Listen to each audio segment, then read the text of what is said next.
కార్తీక మాసంలో తులసమ్మకు పూజ చేసుకొని, ఇలా 2 దీపాలు పెట్టి కడపమ్మకు పూజ చేసుకొని, బాగా మనస్ఫూర్తిగా వేడుకోవాలి.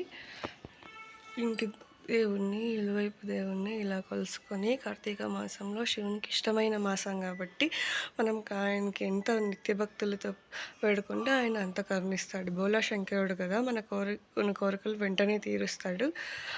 ఇలా 3 రకాల పండ్లు, పూలు, నైవేద్యం మనం చేసి పెట్టి దేవునికి పూజ చేసిన తర్వాత కొబ్బరికాయ కొట్టి మనం దేవుని మనసారా వేడుకోవాలి. మన కోరికలను మనస్ఫూర్తిగా భక్తి చేయాలి.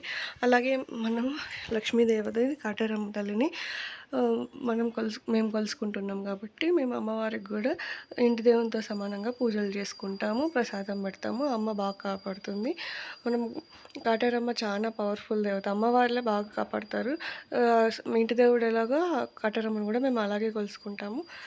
దేవుళ్ళకి మేము ఎప్పుడు బాగా మనస్ఫూర్తిగా పూజ చేసుకొని మనస్ఫూర్తిగా భక్తి శ్రద్ధలతో కొలుసుకుంటాము. కార్తీక మాసంలో ఇలా కొబ్బరికాయ దీపం పెడితే మంచిదనేసి ఇలా అలంకరించి దేవునికి పూజ చేసుకున్నాము.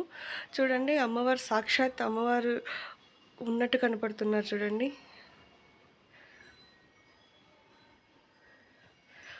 చూసారా ఎంత నిష్ఠిగా ఉన్నారో.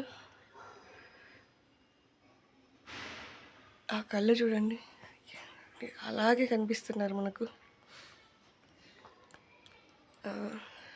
ఎంత సంతోషంగా ఉన్నారు చూడండి అమ్మవారు. అలాగే ఈశ్వర స్వామి కూడా చూడండి ఎంత సంతోషంగా ఉన్నారు పూజ జరిగిందనేసి, పూజా పలహారాలతో. చూడండి, దీపం ఇక్కడ ఒక కొబ్బరికాయ దీపం, అక్కడ ఒక కొబ్బరికాయ దీపం. ఏది చేసినా 2 సార్లు చేసుకుంటామండి మేము. కార్తీక మాసంలో ఇలా పూజ చేస్తే వచ్చే తృప్తే వేరు కదండి. ఎంత సంతోషంగా, ఎంత తృప్తిగా ఉందో చూడండి. మనశ్శాంతిగా ఉంటుంది ఇలా పూజ చేసుకొని దేవునికి మనసారా మనం నైవేద్యం పెట్టి నమస్కరించుకుంటే చాలా సంతోషం, చాలా శుభాలు కూడా కలుగుతాయి. Thanks for watching.